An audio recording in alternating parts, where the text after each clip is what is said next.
You're listening to the 49 Carats Podcast, a 49ers Goldmine production with Stephanie Sanchez.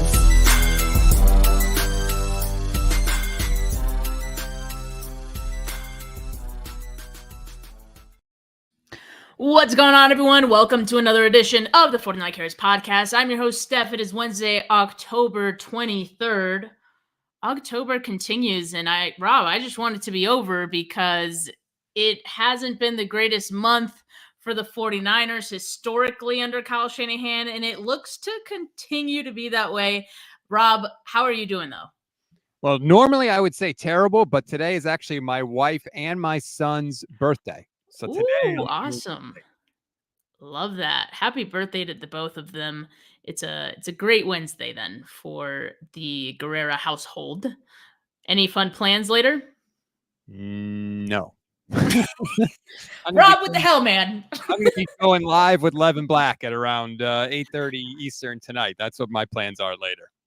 Okay. All right. Well, just do something special, man. Every once in a while. From a woman, we appreciate that. So Noted.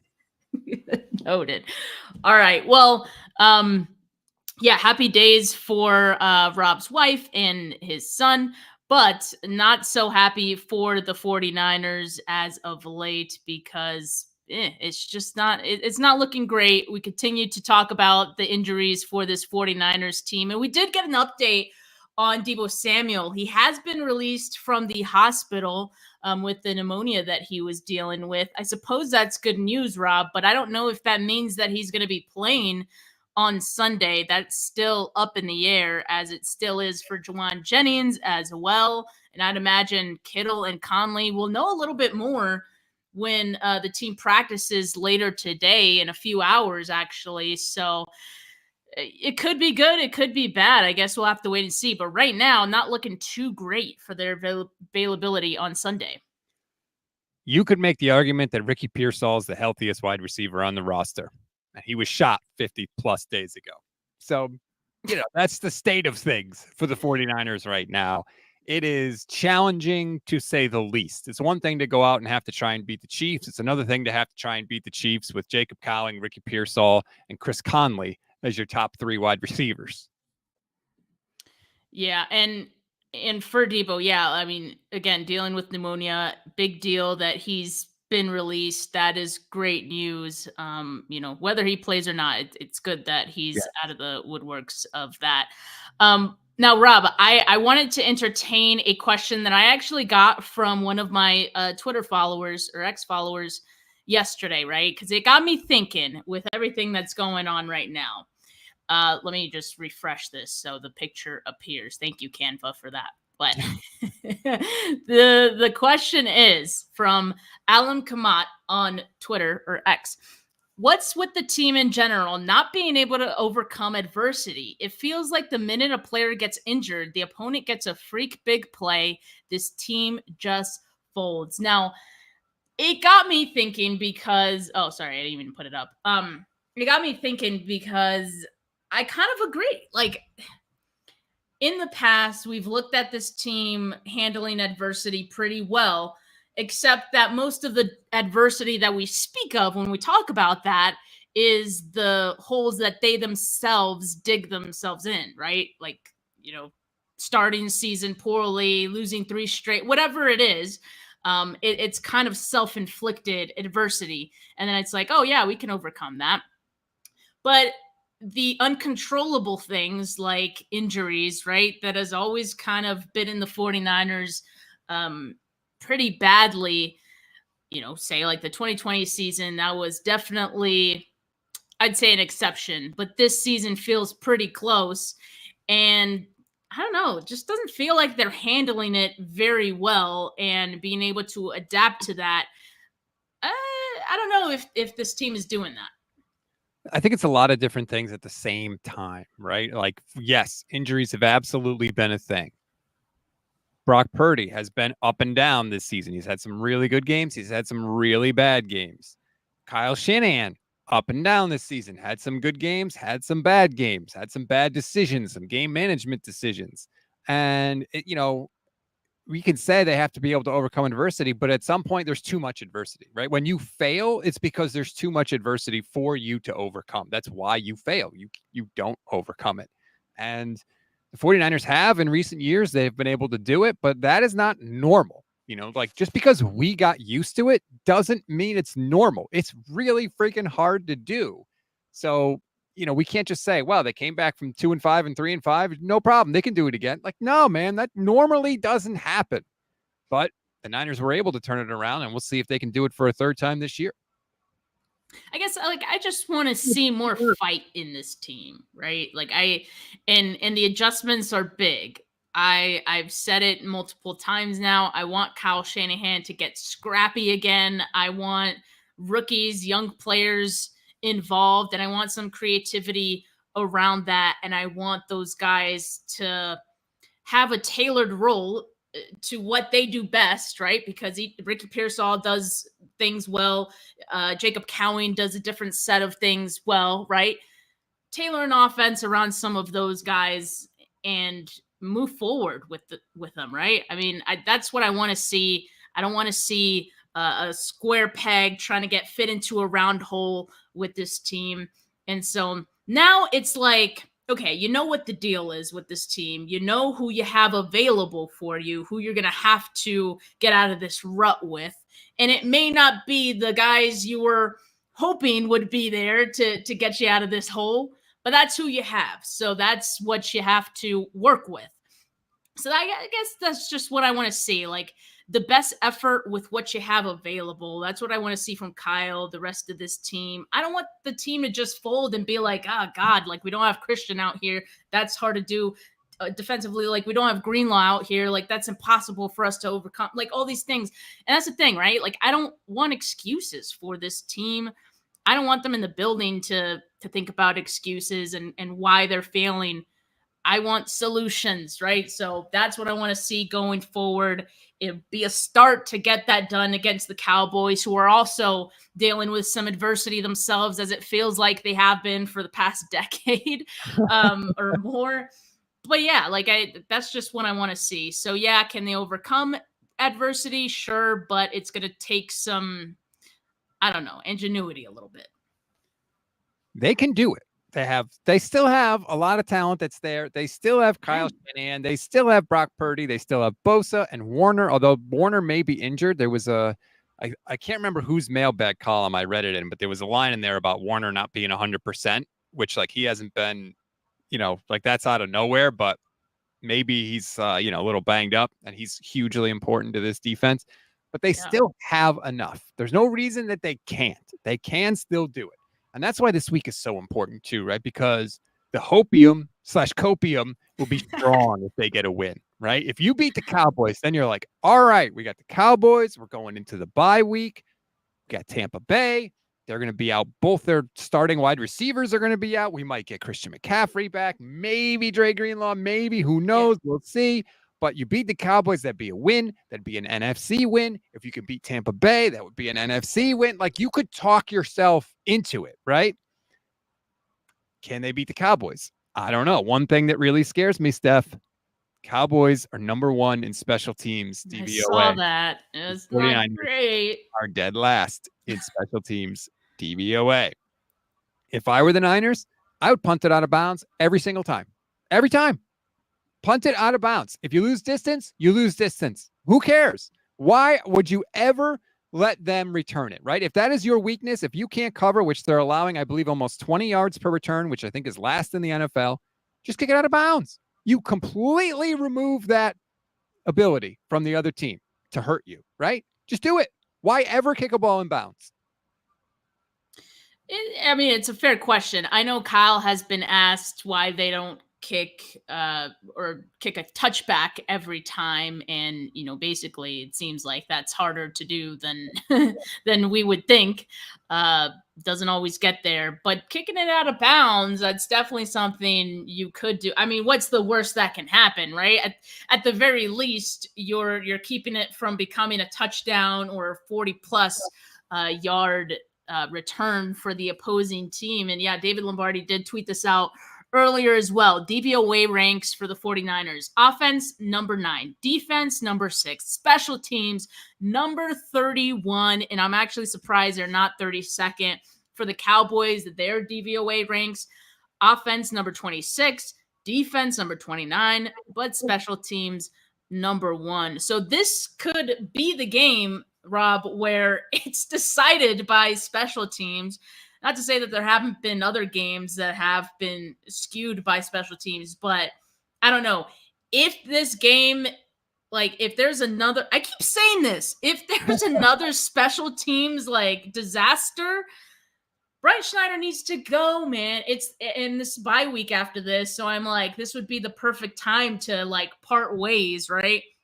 If something doesn't work out, because I'm over it. It's inexcusable at this point. It is inexcusable. It's the same thing that happens over and over again. And I know Kyle Shanahan has a real hands-off approach to special teams. You can't do that when you're the head coach. You're responsible for all of it. You're either coaching it or you're allowing it to happen. So you have to be held responsible for this. You can't just say, well, we're going to keep coaching them apart. Like, no, you have to actually do something, Kyle. And simply telling your special teams coach, hey, be better, not good enough. The buck stops with you. It is killing this team that is not good enough to be able to just flub a third of the game. You have to win on the margins. You have to, if you're the 49ers this year. You have to acknowledge that you are not the big bad wolf anymore. You're not the bully anymore. You are not. And that's okay. You can still win like that. You can still win a Super Bowl like that. But you have to recognize what you are and you have to adjust and adapt.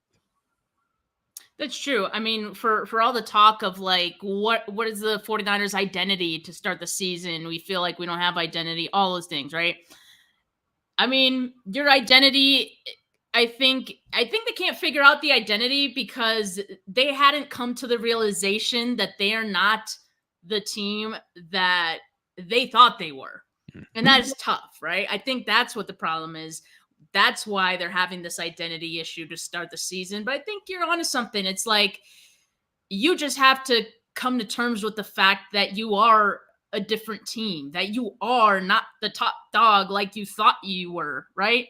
Well, it was just a few weeks ago that Debo was saying that the 49ers felt like they were the best team in the NFC, right? Or something like that, the best team in the league. Crazy how the tables have turned since then, right? So yeah, I mean, and it's okay to not be the top dog, like you said, but you got to know what you are and just be that. Be that. Don't try to be something that you're not at this point. Now, one thing that I want to ask you about, right? This has been the big topic. We discussed it a little bit on Bully Ball yesterday, me and Jay. I was just like in the background, or I know you're in the background, and I'm kind of wondering what you think. I want to ask you this. Do you think right now, October 23rd, that the 49ers are still Super Bowl contenders? Yes. Right now? Right now, they are. But it's more of a Super Bowl contender, like, hey, anything can happen. Philadelphia Eagles once won the Super Bowl. New York Giants beat the Patriots twice in the Super Bowl. Like, you get there, anything can happen. So then by your logic, Rob, like anyone can be a Super Bowl contender. Like, is that what you're saying? No, like obviously they have a more of a shot than like the Titans, right? The Titans are not a Super Bowl contender. The Jaguars are not a Super Bowl. The Niners still have the talent to get to a Super Bowl. And if you can get to a Super Bowl, you can win a Super Bowl because crazy stuff happens in the NFL. Okay. So not to put words in your mouth, but it's like, as long as you get to the playoffs, you can get to the Super Bowl. Is that kind of your mindset? Yeah. Like Jerry Rice said it yesterday on the radio, or not yesterday, earlier this week on 95.7 The Game. He's like, you get to the playoffs, the season starts all over again. And I thought that was the great way to put it. It absolutely does. And that's the way the Niners have to look at it. Just get in and we'll take it from there. Okay. So let me ask you this question now then. Do you still think the 49ers can make the playoffs right now? Oh, yeah, 100%. The division is right there. 100%. Yes. Okay, yeah. And that one's not too far-fetched. But if you were to ask me, like, do I think the 49ers look like Super Bowl contenders right now? I'm saying no. But I think the reason that question is so important, though, is because the 49ers have to be asking themselves that question at this point in time. And I think this game against the Cowboys the rest of the season kind of hinges on it. Like, not to be dramatic, but for me, it does, especially with the trade deadline looming, right? Because if you feel that you're a Super Bowl contender, then you should be buyers at the trade deadline. But if you're not, then the question becomes, okay, then are you one player away from contending?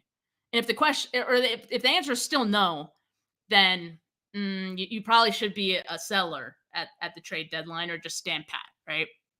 So, what is your thought, Rob? Like, obviously, you said, you still feel like they're Super Bowl contenders. So, you think the 49ers should be buyers at the trade deadline, right? No. No. Okay. Interesting. Walk me through that. Maybe if they were to get like a Myles Garrett, maybe I would, but if you're talking like, I saw a rumor like, oh, Adam Thielen, the Niners are maybe sniffing around. Okay. Well, yeah, that one's Like, I don't want them to give up future assets for another mid-30s or 30-year-old veteran guy just trying to plug the hole in the dam. That is not what I want. I want you drafted these wide receivers for a reason. Let the chips fall where they may. Give them run and let the chips fall where they may. Because here's the other thing. Yeah, obviously, it would stink if the 49ers don't win the Super Bowl. Of course, that is the biggest priority. But if they don't win the Super Bowl, you can still get value out of this year. This can be a transition year for you. Number one, you figure out for sure, do you really want to pay Brock Purdy? Number two, you get to see Brock Purdy without some of the big weapons. That might answer some of your questions about him. Number three, you get to play the rookies, the young core. How long have we talked about Dominic Clooney looking awesome? Malik Mustafa doing a lot of really good things. Now we're going to see Cowing. Now we're going to see Pearsall. We're seeing more of Renardo Green. We're seeing more of D. Winters. There is value in that because if the 49ers are going to load up and make another run, this is what needs to happen now for them to be in contention in 2025 or 2026. Like, those guys have to get a chance to play and develop. And so, yes, a year without a Super Bowl would, of course, be terrible. But that doesn't mean this year is worthless.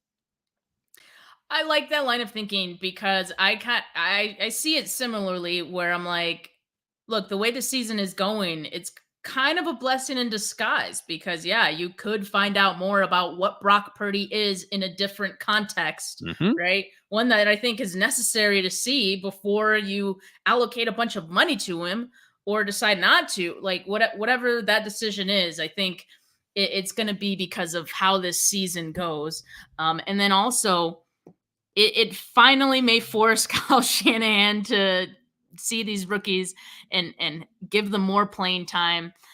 And I honestly, like, I think it's good for Kyle to see that again, to know, like, dude, like, you could win with some younger players again, just like you did back then, and how you kind of built things up from there.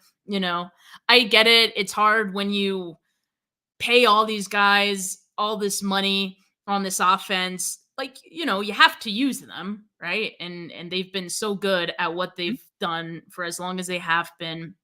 And now it's like, okay, well, some of those guys are hurt now.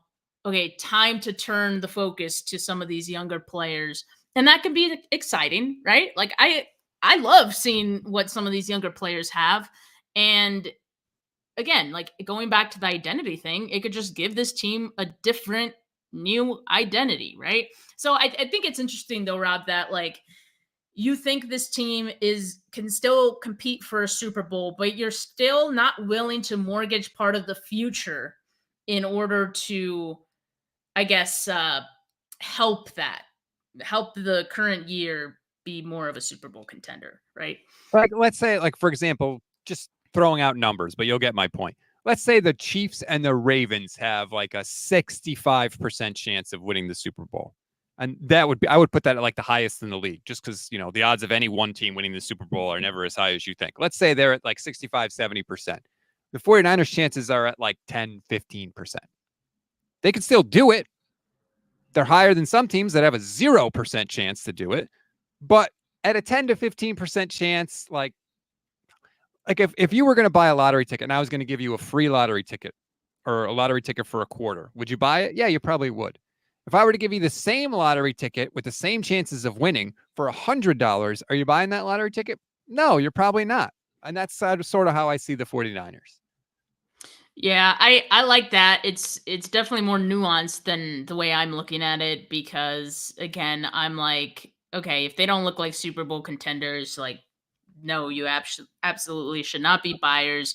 But there's a world where, in your case, you're kind of looking at it both ways that you still probably shouldn't be buyers at this trade deadline.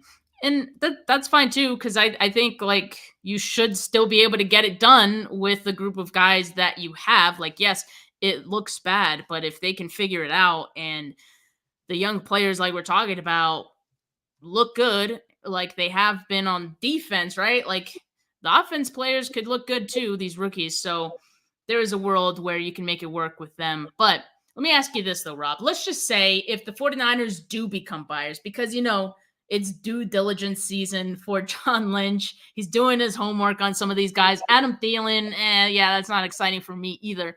But let's just say if the 49ers do become buyers, what position do you think that they should be prioritizing right now?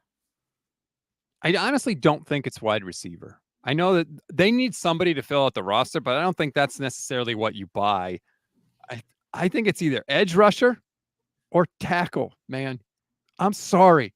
Colton McKivitz ain't it. He never was. Somehow they hit him and they got to the Super Bowl, but he's awful. He's awful in critical spots. He is awful. The Brock Purdy third interception, I get it. It's on Brock. He never should have thrown it ever. But Colton McKivitz gets mollywopped on that play. In a big moment, he's always the guy giving up a pressure, at least a pressure, if not worse. Even if Brock has to move and evades it, and sometimes they still make a play, McKivitz is still giving up that pressure, and it's not his fault anymore. He has done the best he can. He has proven that this is who he is. The fact that he is just the unquestioned right starter for all time is ridiculous. And they have to do something about it. Otherwise, when they lose, it's the same things that keep happening over and over again. When are you going to finally just admit that you can't hide this guy anymore? Yeah, but between him and Jake Brendel, I think definitely some liabilities on that offensive line at different moments in these games that obviously good defenses can exploit as we've seen a number of times. Now, I understand the thinking behind wanting to bring some new blood in there, but I think mid-season that's like close to impossible. You could probably get some I don't know, some guy that has never been a starter or someone who has been a starter, but he's not as good anymore and he's a backup today. Like, I think that's what teams would be willing to part with right now. Right. And so I don't think that's worth the 49ers like getting at this point. You might as well just roll with what you got there. Although I do agree, it's bad. It is bad, but off season is when I think you need to target offensive line. Let me ask you this, Steph. If they've got somebody from the practice squad or made a trade for somebody, can you imagine them being worse than Colton McKivitz? Like, really? Yes. Like, offensive line play in the NFL is bad, like throughout. So yes, if a guy is not starting for another team, like in most cases, it's because they are that bad. And even if you look at the starting players, the backups are worse than that. So yeah, it's hard to imagine, I know, but that's usually how it goes, Rob. Sorry, this is not related to anything, but I just saw this on X from Rob Demovsky. Recently fired Jets coach Robert Saleh is at Packers practice. Long history between him and Matt LaFleur. We'll hear from LaFleur after practice if he's hired Saleh in some capacity. Remember when Mike Silver said, he's going to just chill with his family. 2 weeks later, he's at Packers practice. And I'm not saying the Niners need to bring him in. I'm not any of that. I actually think the defense has been getting better week to week. But I just popped up on my timeline. Sorry. I hate that.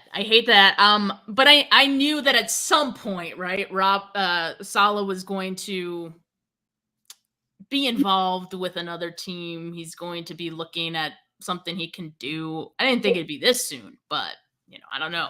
Maybe it was just an invitation from LaFleur. That's the only thing I can hope. But if it was an invite, an invite means, hey, what do you think about joining us at some point this season when we get to the playoffs? That's the way it's looking right now. I don't love that. I mean, that doesn't mean next year he'll be hired by the Packers, right? I think most likely, like we've been saying, he'd be a consultant for a team this year. But yeah, I do want the 49ers to shoot their shot with Robert Saleh any way they could. But it's a little crowded for the 49ers right now. You already have Brandon Staley as the assistant head coach this year, and who's also helping out on the defensive side. So, I mean, they just held Patrick Mahomes to his lowest passer rating of his entire career. Now, you could say the Chiefs' offense isn't good, but it's not like Mahomes wasn't trying to make plays. The Niners, like, I think the Niners' defense has been getting better. I really don't think. Yeah, I think so too. Yeah. Okay. I think so too. And so like that's why it was interesting, Rob. Like, what was it? Literally just a week ago on this show, we were here and we were talking about positions the 49ers could trade for, much of which were defense. And now it's like we're seeing wide receiver, like 49ers looking into this player, whatever. So I did a poll on my Twitter and I asked, if the 49ers are buyers at the trade deadline, what position should they prioritize? Wide receiver, edge, both, or another position?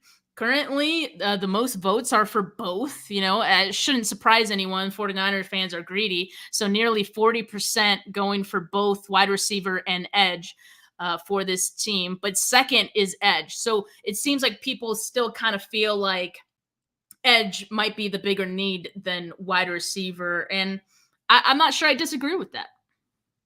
I would agree. I mean, I feel like if you have Kyle and you have Debo and Jennings and the two rookies, that to me is not as big a priority as the edge. It's Bosa and nothing. Now, Leonard Floyd did wake up a little bit, so that's nice to see, but you can never, ever have too many good edge rushers. It's impossible. There's never been a team where it's like, oh, they really got to get rid of some of these pass rushers. Like, no, that doesn't happen.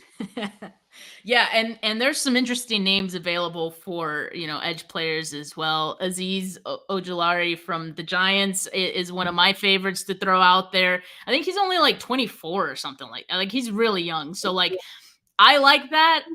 A trade that's not just for this year, Rob. Like, that's what the 49ers need. Chase Young, sure, that's a rental for like the rest of the season. And let's be honest, it wasn't a very good one. Adam Thielen along those lines, right? Like, older player, limited on what he can do these days. Like, I'm not interested in that. I want a player you can trade for that you can also potentially build with the following season. That's a player like Azeez Ojulari you'd have to give up more for a player like that. But again, we talk about this, right?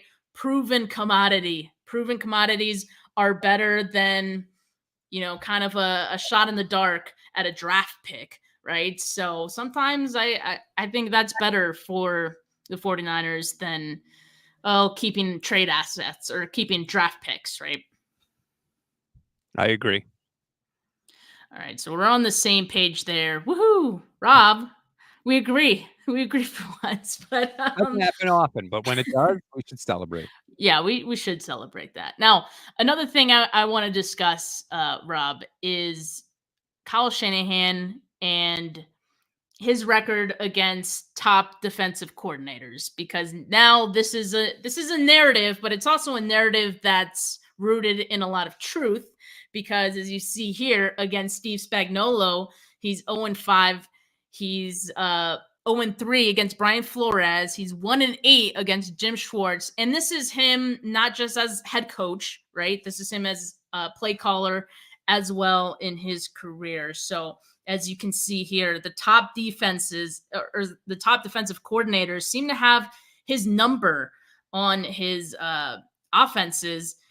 And because of this, it seems to feel like there's not a lot of adjustments or counters, I should say, counters to what, these defenses are doing that Shanahan could dial up.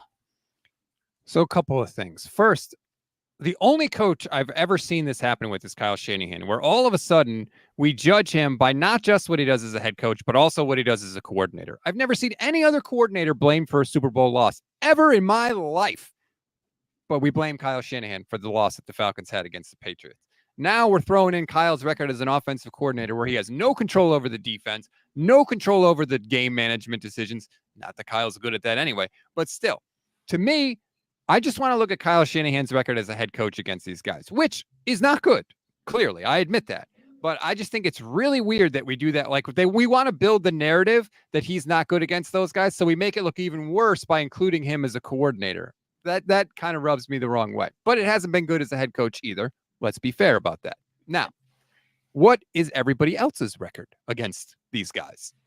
How much worse is Kyle Shanahan's? Clearly, that doesn't look good, but there's a reason these guys are the top defensive coordinators, right? They get paid too. They're really good too. So he hasn't been good against them. Yes. Are most people good against them?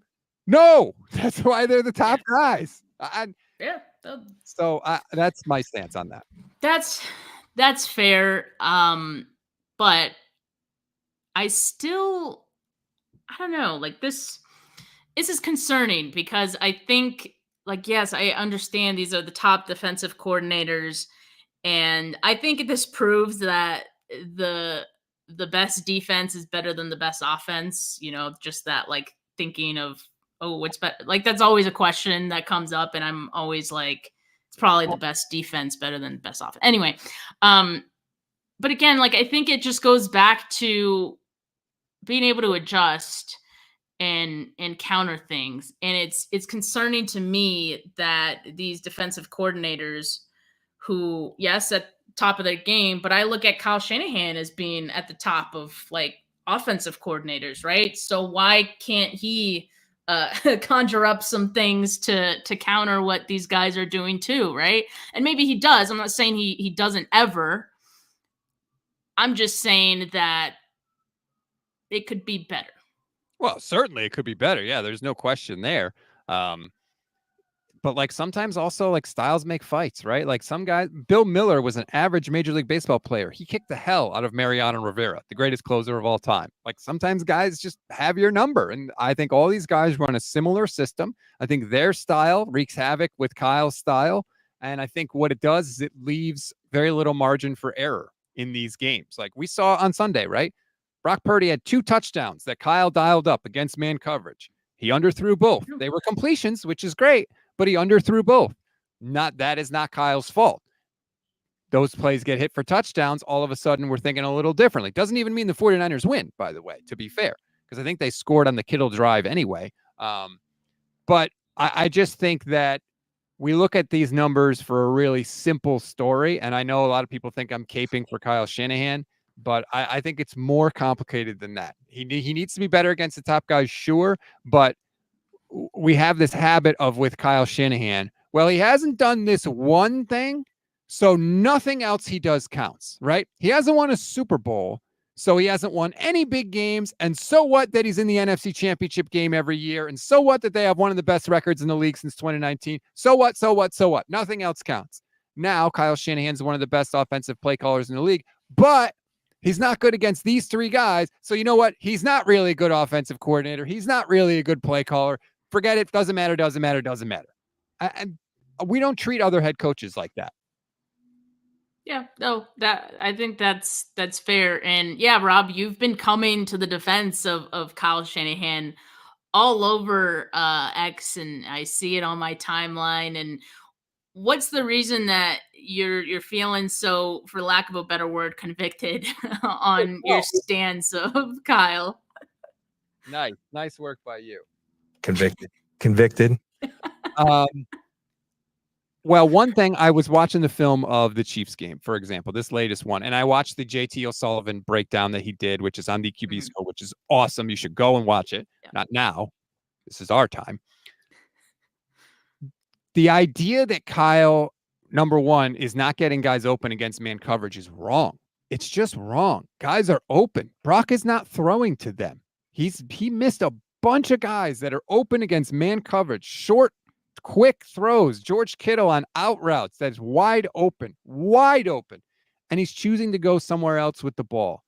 That throw to Conley deep down the field, that one-on-one to Trent McDuffie, that play, George Kittle is wide ass open underneath. Now, I don't know if He's been told, you got to throw that to Conley no matter what. I have no idea. I don't know if Kittle's the first read. I don't know.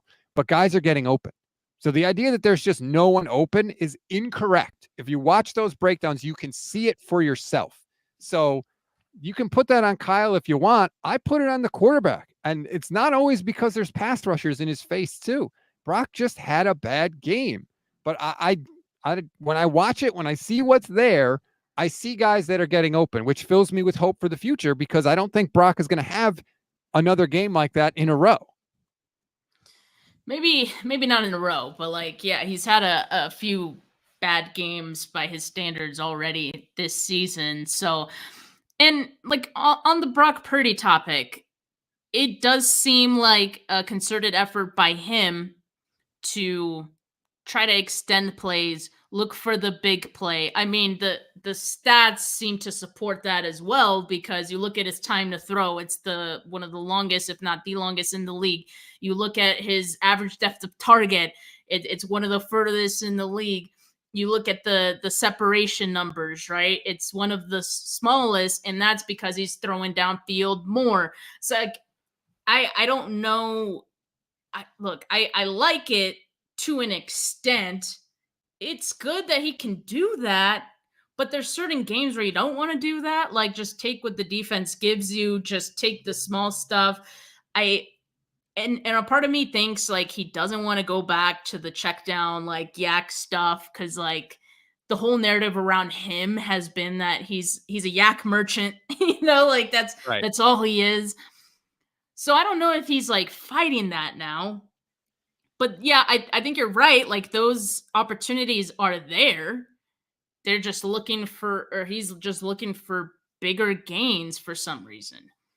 I think it's who he is. And I think it's kind of what he had to do at Iowa State a little bit too, right? Like, he had to make things happen there. And for the most part, a lot of the times he did. And I think the Chiefs, more than other teams, first of all, the Chiefs have really good defensive players. They have a really good defensive scheme. And I think the Chiefs were like, you know what?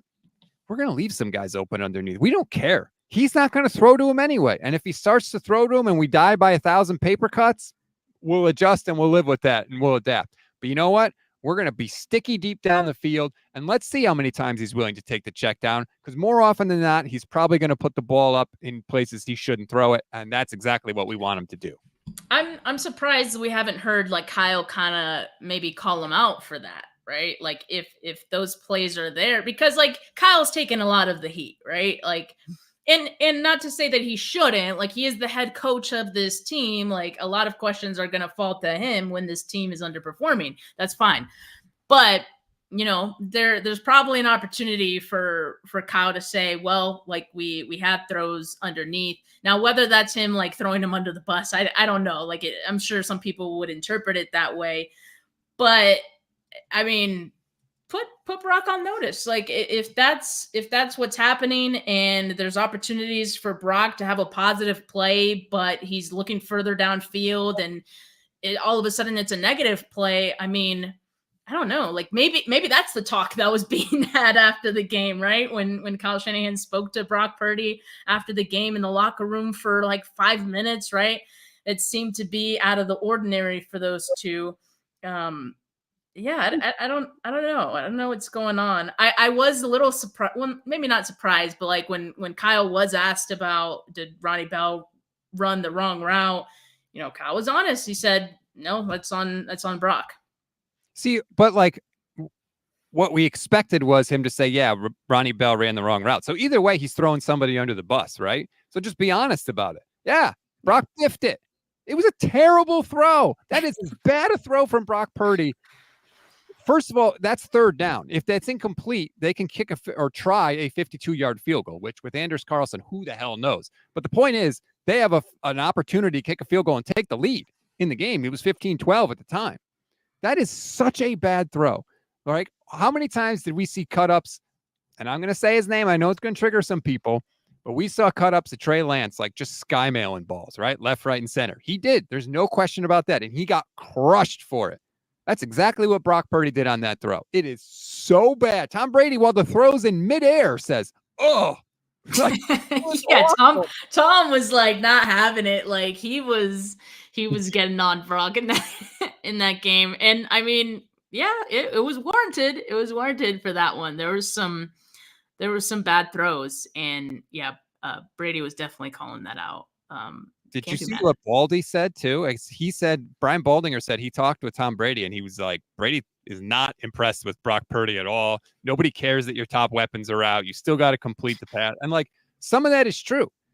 You don't get a free pass to make bad decisions just because your wide receivers are out. Like, it's a bad decision to throw to a receiver that's double covered in the end zone with Trent McDuffie and another player, whether that's Brandon Ayuk, George Kittle, Deebo Samuel, or Chris Conley. Like, that's just a bad decision. So I think that too many people want to give Brock a free pass and blame it all on Kyle just because the receivers weren't there and say, well, you got to scheme it open. When in reality, to me, guys were open and Brock was just flat out making bad decisions with the football. He had a passer rating of 41 before Brandon Ayuk got hurt. So like, he wasn't good even when the dudes were on the field. Yeah, and for Brady, it could be a little bit of, okay, yeah, you chose to stick with Brock Purdy over me or Jimmy Garoppolo, and then, Tom Brady turned them down at a later point. Mm-hmm. So there's history there. But yeah, I mean, Brady is the poster boy for making things happen, even if you are limited at receiver, even if you are limited at your own skill set, right? Like, he was the original poster boy for that. True. So he's definitely not going to be the type to make excuses, right? He, again, like, this is what we're talking about. Find solutions. And a large part of that falls on the quarterback. Another thing that I want to see, right? Or that I said during the game I wanted to see, like, I want Brock to chew out players if it's their fault that a play failed. Like, if someone ran the wrong route, okay, maybe not yell at them, right? Like, because I know that's not Brock's personality. But like, I want to see footage of Brock talking to someone sternly that made a mistake. And, I want it to be clear, like, okay, Brock's like letting this guy hear it right now. Like, that's what I want to see from Brock. I think that's the level of leadership that he needs to get to. And maybe that is happening, right? Like, that could be happening in the locker room, could be happening after the game.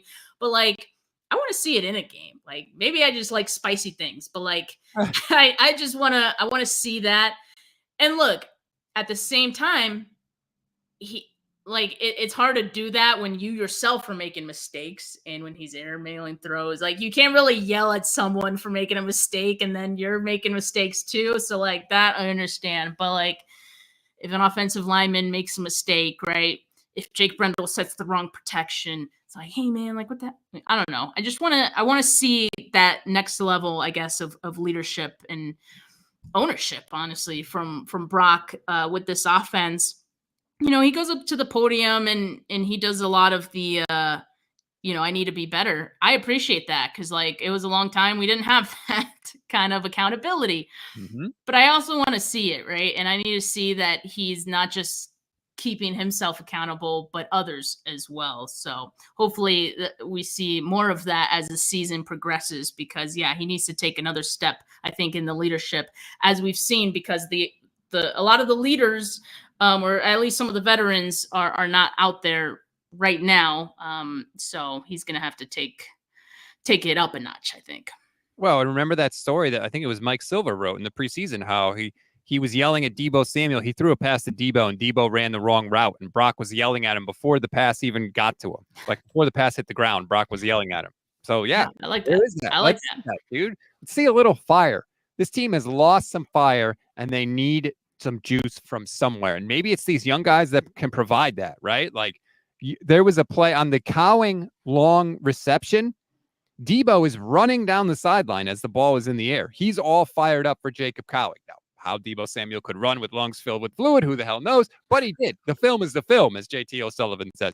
But like, they got a spark from the young guys making plays. And maybe that'll be the juice that they need, right? Maybe on Sunday night in San Francisco, they'll get a little juice. There'll be the young guns, the young show, primetime game. If Ricky Pearsall makes a big play, Levi's is going to go nuts. He got such an ovation after his first catch. It was awesome, man. If he makes a big play and he gets up and he's like, first down, or does some sort of crazy signal, Levi's is going to explode. That's what they need. New blood, new identity. I love it. Yes, I'm with that 100%. But all right, let's get to way back Wednesday here now. All right. 49ers Cowboys, obviously a lot of history between these two teams, a lot of spicy history. It's my word of the day, spicy. All right. So these two teams have played each other 40 times, including 9 postseason games. The Cowboys have won 19, the 49ers have won 20, and they've also tied once in their all-time head-to-head games. Now, I want to go back to this game, November 2nd, 1997. I don't know why I said it like that. 1997. 49ers 17, Cowboys 10. Now, the reason that I wanted to touch on this game is because, I don't know. Well, for one, the 49ers their season was going well. For the Cowboys, not so much. And this game, losing against the Niners in this one in San Francisco, pretty much ended the Dallas's season. Like there was not much hope after that. And it was a little bit later in the year. But I think we're going into this game with both teams right now. And again, it's still pretty early in the season, all things considered. But this game is kind of going to determine what happens for them the rest of the year, like both of them, right? They both really need this game right now. It's being played in San Francisco. Both teams are hurting with injuries, right? But I think the 49ers may be dealing with a few more than the Cowboys. Cowboys coming off a bye week. So, like, it could go either way, Rob, right? And I know we say, like, the 49ers in the last few games have owned the Cowboys, but I was looking at like the records like all time, right? And it's really only the last 3 or 4 games the 49ers have won against the Cowboys, and beyond that, like the Cowboys had the Niners numbers for a while too. So this could swing either way at any time, but the 49ers do definitely need this one. What do you remember from this game? I remember that this was just a nightmarish season for the Cowboys. They lost 7 of their last 9 games that year in this stretch. And this Niners loss was the second of those 7 out of 9. And it was weird, right? Because they won the Super Bowl in 95. In 96, they were 10-6. So it was like, hey, we're still a really good team. They went 6-10 in 97. And then in 98, they were right back to 10-6 again. It was just a weird year. Like, I hate to say it. This could be exactly the kind of year the 49ers have, right? Where they have a down year and then they come right back the next year. Like there is a world where that could be the thing in this game. I hope it's not. I really, really hope it's not. But yeah, that game was 17-10 is a grimy game. Steve Young didn't even throw a touchdown in the game. Right. He had a pick. The Niners touchdowns came from Garrison Hurst and William Floyd, the fullback. Bar none, baby. Love me some William Floyd back in the day. But yeah, they had some battles, and I took those Cowboys games hard as a kid because I remembered the losses in the NFC Championship game where the Niners were just getting punked. And so when the Niners finally beat them in 94, it was like, okay, great. But it still had that juice, especially because the Cowboys came right back in 95 and won the Super Bowl themselves. Yeah, and that's what I'm saying. Like these teams have like gone at each other's necks, and it's gone either way like so many times. Where each team will have kind of a spurt of owning the other. And I don't know. I'm hoping this is not the one that brings it back to the Cowboys owning the 49ers. I think the 49ers still have that juice in them, still pull this off in this game. And I wanted to choose this game too because it wasn't a pretty game. Like we were saying, like Steve Young, no touchdowns, an interception, right? But they still made it happen. And why? Because they were the better team. That's what we need from this 49ers team on Sunday night as well, with the world watching as well. JJ Stokes in that game made a huge catch. He just burned press coverage right off the line of scrimmage. Just like one of those catches where you like catch the end of the football. I hated JJ Stokes as a player. Could not stand him. But damn, did he get it done in that moment. Yeah, he sure did. And the 49ers need to get it done on Sunday as well. Rob, thank you so much for joining me. Always fun to look at those vintage games with Rob, thanks for being old. He hates when I point out the fact that, you know, he remembers these games so well. That's what I appreciate. Not that you're old. Well, It's nice that my age could be used for something. My son is 10 years old today. It's There you go. messing with my brain. So thanks. This was just a cherry on top of that sundae. Well, appreciate everyone that tuned in as well. Make sure you like this video. Make sure you subscribe to the channel if you haven't yet. Not just mine, but Rob's as well, Gold Standard Network. Check out both of our podcasts wherever you get your podcast audio listeners. Gold Standard Network, wherever you get your podcasts. 49 Carats Podcast. You know what it is. All right. Have a good rest of your Wednesday, folks. From me, from Rob. Peace out.